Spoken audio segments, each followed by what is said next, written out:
ছাত্রছাত্রীরা, তোমরা যারা এই 2024-এ ক্লাস 9-এ পড়াশোনা করছো, তোমাদের 2024-এ তৃতীয় পর্যায়ক্রমিক মূল্যায়ন বা থার্ড সামেটিভ ইভ্যালুয়েশন সেটা কিন্তু আর কিছুদিন পরেই আসতে চলেছে। এর আগে তোমরা খুব কম নম্বরের ওপরে পরীক্ষা দিয়েছিলে ফার্স্ট সামেটিভ এবং সেকেন্ড সামেটিভ পরীক্ষা।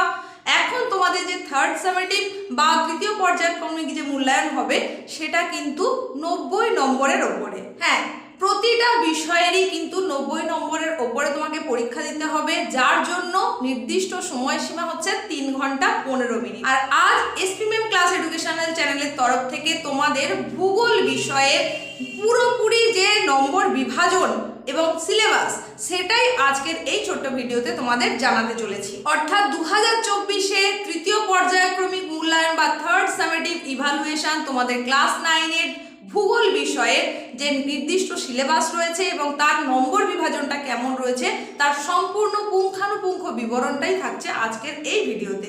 সুতরাং ভিডিওটা তোমাকে মনোযোগ সহকারে প্রথম থেকে শেষ পর্যন্ত দেখতে হবে এবং সিলেবাসটা বুঝে নিতে হবে, আর কোন অধ্যায়ের উপরে কতটা গুরুত্ব দিতে হবে সেটাও তুমি তাহলে এখান থেকেই বুঝে যেতে পারবে। এখন দেখে নাও তোমাদের সেই সিলেবাসটা কি আছে। তোমাদের ফার্স্ট আর সেকেন্ড সামেটিভ ইভ্যালুয়েশন যেটা হয়ে গেছে, সেখানে যে অধ্যায়গুলো হয়ে গেছিল তার বাইরে যে অধ্যায়গুলো এখনো বাকি থেকে গেছে সেটা হচ্ছে মানুষ ও পরিবেশ। এই পোর্শন থেকে আছে দুর্যোগ ও বিপর্যয়, আঞ্চলিক ভূগোলে আছে ভারতের সম্পদ, আর আছে মানচিত্র ও স্কেল। এখন যে সমস্ত অধ্যায়গুলোর কথা তোমাদের বললাম, তাহলে এইটুকুই কি তোমার থার্ড সামেটিভের সিলেবাস? না, এইগুলো তোমাদের ফার্স্ট আর সেকেন্ড সামেটিভে ছিল না, তাই এই অধ্যায়গুলো তো থাকছেই, তার সঙ্গে সঙ্গে তোমার ফার্স্ট এবং সেকেন্ড সামেটিভেরও বেশ কিছু অধ্যায় থাকবে। তাহলে তোমার টোটাল যে সিলেবাস থার্ড সামেটিভের জন্য সেটাই এখন তোমাদের জানিয়ে দিই। একেবারে প্রথমেই প্রাকৃতিক ভূগোলের যে অধ্যায়টা তোমাদের ছিল সেটা হচ্ছে গ্রহরূপে পৃথিবী।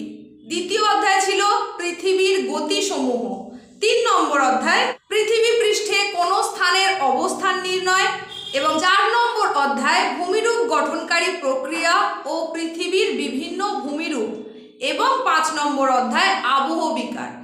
এই 5টা অধ্যায় প্রাকৃতিক ভূগোল থেকে। আর মানুষ ও পরিবেশ এই জায়গা থেকে তোমাকে করতে হবে দুর্যোগ ও বিপর্যয়, আর আঞ্চলিক ভূগোল থেকে তোমাকে করতে হবে ভারতের সম্পদ, পশ্চিমবঙ্গ, মানচিত্র ও স্কেল।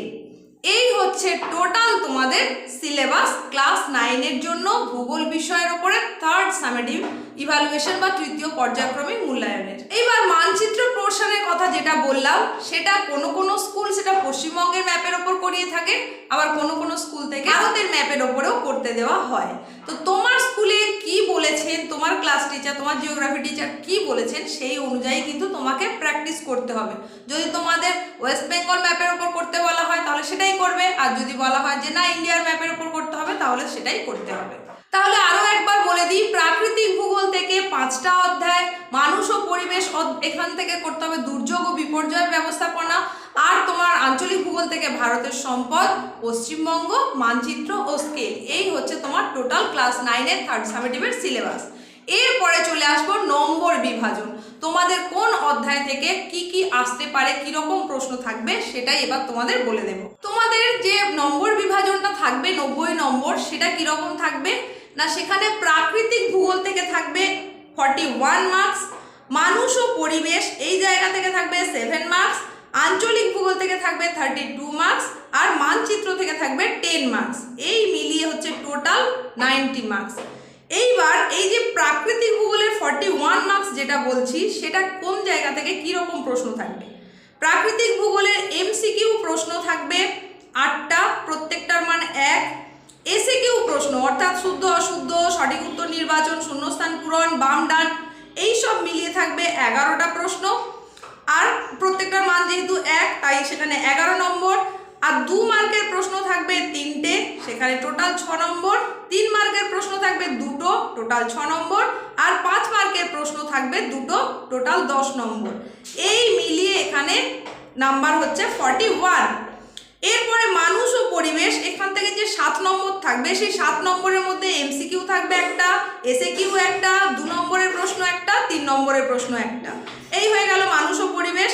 আর এরপরে আঞ্চলিক ভূগোলের যে 32 মার্কস থাকবে তার মধ্যে এমসিকিউ 5টা, এসএকিউ 10টা, 2 নম্বরের প্রশ্ন করতে হবে দুটো অর্থাৎ 4 মার্কস হয়ে গেল, 3 নম্বরের প্রশ্ন একটা অর্থাৎ 3 মার্কস হয়ে গেল, আর 5 নম্বরের প্রশ্ন থাকবে দুটো অর্থাৎ 10। এই মিলিয়ে মোট 32 মার্কস হচ্ছে তোমার আঞ্চলিক ভূগোল থেকে। আর এরপর মানচিত্র, এখান থেকে তোমার থাকবে 10টা মানচিত্রে পয়েন্টিং করতে বলা হবে, 10টা, প্রত্যেকটার মান 1, সুতরাং মোট নাম্বার হয়ে যাবে 10। এবার সেটা তোমার স্কুলে যদি পশ্চিমবঙ্গের ম্যাপ বলে থাকে তাহলে পশ্চিমবঙ্গের, তা না হলে ভারতের ম্যাপের ওপরে সেটা চিহ্নিতকরণ করতে হবে। এই হলো তোমাদের ক্লাস 9-এর জিওগ্রাফি সাবজেক্টের ওপরে টোটাল নম্বর বিভাজন। এরপরে দেখো বিভিন্ন স্কুল যে এই রুলসটাই ফলো করে এরকম নয়, নিজেদের সুবিধে মতো কোনো কোনো অধ্যায় বাদ দিতে পারে, কোনো কোনো অধ্যায় রাখতে পারে। তো সেই অনুযায়ী তোমাদের কোন সিলেবাস বলে দিয়েছে থার্ড সামেটিভ বা অ্যানুয়ালের জন্য বা ফাইনাল এক্সামিনেশনের জন্য, সেটা অনুযায়ী তোমরা দেখে নেবে। আর এর পরবর্তীতে তোমাদের জন্য থার্ড সামেটিভের গুরুত্বপূর্ণ 2 মার্কসের, 3 মার্কসের আর 5 মার্কসের গুরুত্বপূর্ণ প্রশ্নের সাজেশন একেবারে অধ্যায় ভিত্তিকভাবে সেগুলো খুব তাড়াতাড়ি নিয়ে আসতে চলেছি। সেগুলো যদি তুমি পেতে চাও তাহলে অবশ্যই এখনও চ্যানেলটাকে সাবস্ক্রাইব যদি না করে থাকো তাহলে চ্যানেলটাকে সাবস্ক্রাইব করো আর পাশে থাকা নোটিফিকেশন বেল আইকনটাকে অল করে দাও। আজকের এই ছোট্ট ভিডিওটাতে এইটুকুই তোমাদের জানানোর ছিল। টোটাল নম্বর বিভাজনটা, সিলেবাসটা কি ছিল সেটাই তোমাদের জানাতে চেয়েছিলাম, সেটুকু জানিয়ে দিলাম। পরবর্তীতে গুরুত্বপূর্ণ প্রশ্নের সম্ভার নিয়ে চলে আসবো সাজেশন হিসেবে।